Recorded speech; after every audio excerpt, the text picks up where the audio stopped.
ಪ್ರಿಯರೇ, ದೇವರು ಒಳ್ಳೆಯವರು, ಒಳ್ಳೆಯದನ್ನೇ ಮಾಡುವವರಾಗಿದ್ದಾರೆ. ಭಕ್ತಿ ನಮ್ಮಲ್ಲಿ ಒಂದು ಮಾರ್ಗವಾಗಬೇಕು.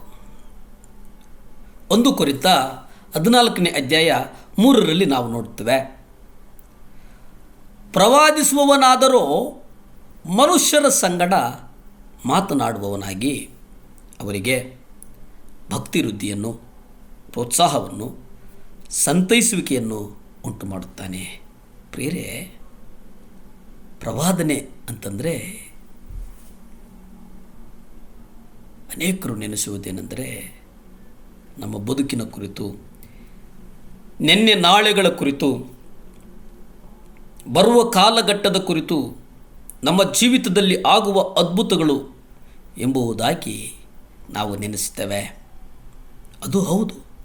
ಆದರೆ ಈ ವಾಕ್ಯದ ಅನುಗುಣವಾಗಿ 1 ಕೊರಿಂಥ 14:3 ಪ್ರಕಾರ ನಾವು ನೋಡುವುದಾದರೆ, ಯಾರಿಗೆ ಪ್ರವಾದನೆಯ ವರ ಇರ್ತದೋ ಅವರು ಯಾರಿಗೆ ಪ್ರವಾದಿಸ್ತಾರೋ ಆ ಪ್ರವಾದಿಸುವವರ ಅಂದರೆ ಆ ಮನುಷ್ಯರ ಸಂಗಡ ಎಲ್ಲಿ ಪ್ರವಾದನೆಗಳು ಕರ್ತನು ಅದನ್ನು ಕಾರ್ಯರೂಪಕ್ಕೆ ತರ್ತಾನೋ ಅಲ್ಲಿ ಆತನು ಮೊದಲನೇದಾಗಿ ಪ್ರವಾದನೆಗಳು ಭಕ್ತಿಯನ್ನು ಅಭಿವೃದ್ಧಿ ಮಾಡ್ತವೆ.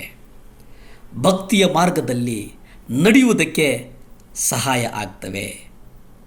ಭಕ್ತಿಯಿಂದ ನಮ್ಮನ್ನು ನಾವು ಒಪ್ಪಿಸಿಕೊಟ್ಟು ಕರ್ತನ ಆದಿಯಲ್ಲಿ ಕರ್ತನ ಬರೋಣಕ್ಕೆ ಸಿದ್ಧ ಮಾಡುವುದಕ್ಕೆ ಕರ್ತನು ನಮ್ಮನ್ನು ನಡೆಸ್ತಾನೆ. 2ನೇದು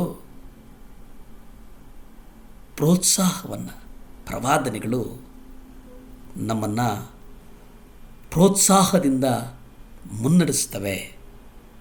ಪ್ರೋತ್ಸಾಹದಾಯಕವಾಗಿ ನಮ್ಮನ್ನು ಮುಂದಕ್ಕೆ ಕಾರ್ಯರೂಪಕ್ಕೆ ನಡೆಸುವವಾಗಿದ್ದಾವೆ.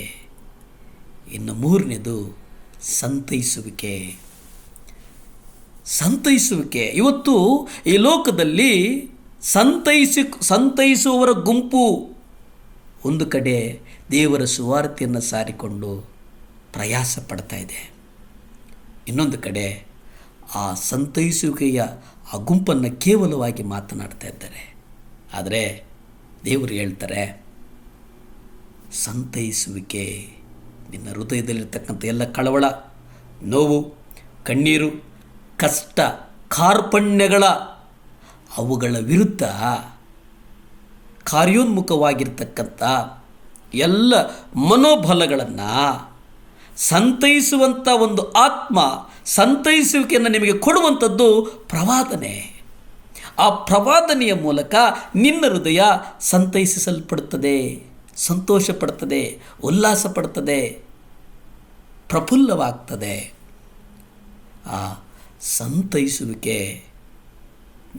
ಯಾವಾಗ ನಿನ್ನ ಹೃದಯ ಮುಟ್ಟುತ್ತದಂತಂದರೆ ಪ್ರವಾದನೆಕಾರನು ಕರ್ತನ ಮಾತಿಗೆ ವಿಧೇಯನಾಗಿ ಹಾಗೆ ಮಾತನಾಡಿದಾಗ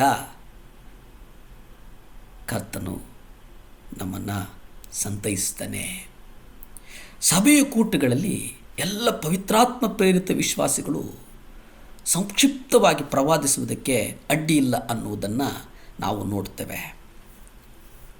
1 ಕೊರಿಂಥ 11ನೇ ಅಧ್ಯಾಯ 31 ನಾವು ನೋಡೋದಾದರೆ ಅಲ್ಲಿ ನೀವೆಲ್ಲರೂ ಒಬ್ಬೊಬ್ಬರಾಗಿ ಪ್ರವಾದಿಸಬಹುದು.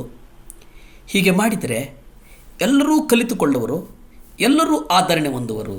ಪ್ರಿಯರೇ, ಎಷ್ಟು ಚಂದ ಈ ವಾಕ್ಯ, ಎಷ್ಟು ಸಮಾಧಾನವನ್ನು ಕೊಡುತ್ತದೆ ಅಂದರೆ, ನೀವೆಲ್ಲರೂ ಈ ಸಭೆಗೆ ಬಂದಿರತಕ್ಕಂಥ ಎಲ್ಲ ವಿಶ್ವಾಸಿಗಳು ಒಬ್ಬೊಬ್ಬರಾಗಿ ಪ್ರವಾದಿಸಬಹುದು.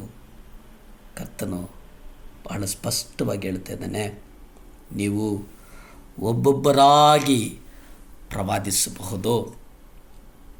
ಆ ಪ್ರವಾದನೆ ನೀವು ಒಬ್ಬೊಬ್ಬರಾಗಿ ಪ್ರವಾದನೆ ಮಾಡಿದರೆ ಎಲ್ಲರೂ ಕಲಿತುಕೊಳ್ತಾರೆ, ಎಲ್ಲರೂ ಆದರಣೆಯನ್ನು, ಸಮಾಧಾನವನ್ನು ಹೊಂದುತ್ತಾರೆ. ಪ್ರಾರ್ಥಿಸಿಕೊಳ್ಳೋಣ. ಭೂಮಿ ಆಕಾಶಗಳನ್ನು ಉಂಟು ಮಾಡಿದಂಥ ಸರ್ವಶಕ್ತನಾದಂಥ ದೇವರ ಸ್ತೋತ್ರಪ್ಪ. ಶವರ್ ಲ್ಯಾಂಪ್ ಚಾನಲ್ ನೋಡ್ತಿರ್ತಕ್ಕಂಥ ಮಕ್ಕಳಿಗಾಗಿ ಬೇಡುತ್ತೇನಪ್ಪ, ಒಂದು ಸಮಾಧಾನವನ್ನು ಕೊಡು, ಒಂದು ಸಮಾಧಾನವನ್ನು ಕೊಡು. ಕುಟುಂಬಗಳಲ್ಲೊಂದು ಸಮಾಧಾನ, ಸಭೆಗಳಲ್ಲೊಂದು ಸಮಾಧಾನ, ಗಂಡ ಹೆಂಡತಿರ ಮಧ್ಯೆ ಸಮಾಧಾನ, ಮಕ್ಕಳ ಮಧ್ಯೆ ಸಮಾಧಾನ. ಯೇಸುವೆ, ನಿಮ್ಮ ರಕ್ತದ ಮೂಲಕ ಸಮಾಧಾನ, ಸೌಖ್ಯ ಕೊಡು. ಯೇಸುವಿನ ನಾಮದಲ್ಲಿ ಬೇಡ್ತೇನೆ ತಂದೆ. ಆಮೇನ್, ಆಮೇನ್, ಹಲ್ಲೆಲೂಯಾ.